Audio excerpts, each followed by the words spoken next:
এই যে এতিম মানুষটা দাঁড়ায় আছে রে, দাঁড়ান কাছে দাঁড়ান।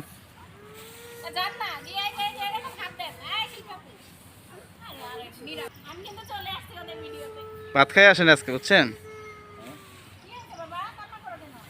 দুজনে চাটা খাই আসে নাই। ওর সাথে আমি পরিচয় হইবার পর থেকে সুলতান নাগালি ভাই নর্মাল নন, আমি নরমালি তো। কেমন লাগতেছে আপনাদের? আপনি কি বেচ চালাবেন নাকি আমাকে?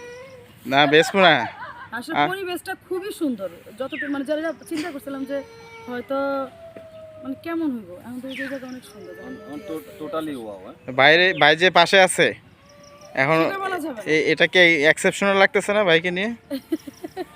সেটা তো বলা যাবে না, সেটা থাক। কেন বলা যাবে না? আরেকদিনের জন্য। এই যে প্রকৃতির সাথে আমরা আজকে আপনাদেরকে পরিচয় করে দিব। এখানে আমাদের কলিগ আছে, একটু কথা কই। এই যে প্রকৃতির মাঝে আপনারা আজকে আসলেন, এই যে মাঝে মধ্যে এই প্রকৃতিটা আসলে কেমন দরকার মানুষের জীবনে।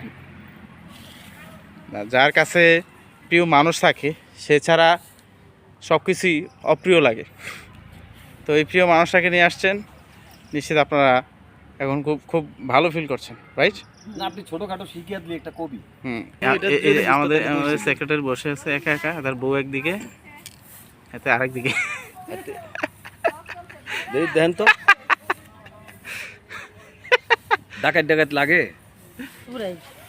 লাগে ভাই ডাকাত না চলছে সেই করা দমে দেখছো। এই যে অসাধারণ, এই যে পরি একটা লাল পরি, গোলাপি পরি, গোলাপি পরি, জামদানি শাড়ি পরে আসছে আজকে। ঠ্যাংনাই এলা পুরি কি পরি ভাইয়া? ঠ্যাংনাই এলা